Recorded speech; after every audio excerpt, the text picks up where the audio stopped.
Invention की दुनिया में जहां कईयों के सपने सच होते हैं, वहीं कई लोगों के सपने सिर्फ सपने ही रह जाते हैं। ये वीडियो है कुछ ऐसे ही लोगों के बारे में जिन्होंने अपनी पूरी लाइफ डेडिकेट कर दी कुछ ऐसा बनाने के लिए जो आगे चलकर उन्हीं की मौत का कारण बनी। इस दुनिया का सबसे पहला एरोप्लेन इन्वेंट हुआ था 1903 में, जिसे बनाया था राइट ब्रदर्स ने। लेकिन इसका मतलब ये नहीं कि राइट ब्रदर्स वो पहले लोग थे जिन्होंने आसमान में उड़ने का सपना देखा था। हिस्ट्री में काउंटलेस अदर पीपल्स हैं जिन्होंने आसमान में उड़ने की कोशिश की थी और वो कुछ हद तक सक्सेसफुल भी रहे हैं। इनफैक्ट हिस्ट्री की सबसे पहली उड़ान 1100 साल पहले अब्बास इब्न फिरनास के द्वारा भरी गई थी।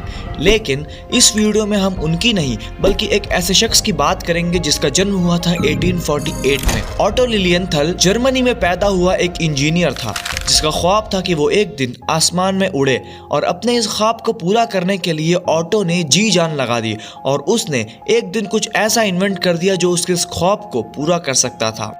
ये ऑटो लिलियनथल के द्वारा बनाए गए हैंग ग्लाइडर्स थे जिससे वो आसमान में ग्लाइड कर सकता था, बिल्कुल एक पेपर एयरप्लेन की तरह, जिसे फेंकने पर वो हवा के जरिए थोड़ी देर उड़ता है लेकिन बाद में गिर जाता है। सिमिलरली ऑटो के इन हैंग ग्लाइडर्स को भी एक इनिशियल पुश मिलने पर वो हवा में 100 मीटर्स या फिर कभी कभी उससे भी ज्यादा दूर तक उड़ सकते थे। और इसी ग्लाइडर की मदद से ऑटो ने अपने एंटायर करियर में 2000 से भी ज्यादा सक्सेसफुल फ्लाइट्स कंप्लीट की थी। इसी वजह से ऑटो की यह इन्वेंशन काफी ज्यादा फेमस हो गई थी और ऑटो की डॉक्यूमेंट्री को लोकल न्यूज़पेपर्स और मैगजीन में भी पब्लिश किया गया था और अब वो बहुत ही ज्यादा फेमस और सक्सेसफुल हो गया था। लेकिन ऑटो की लाइफ में बहुत जल्द एक टर्निंग पॉइंट आने वाला था।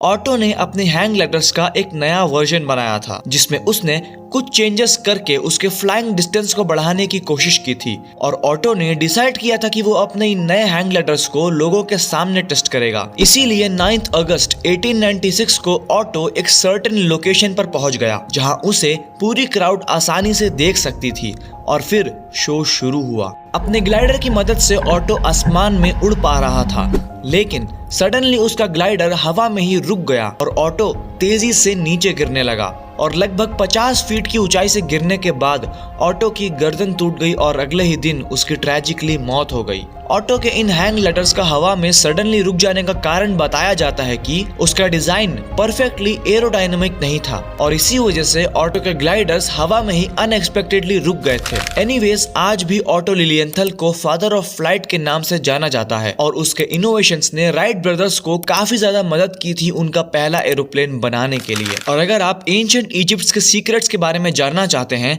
तो इस वाली वीडियो पे जरूर क्लिक करें। Thanks for watching.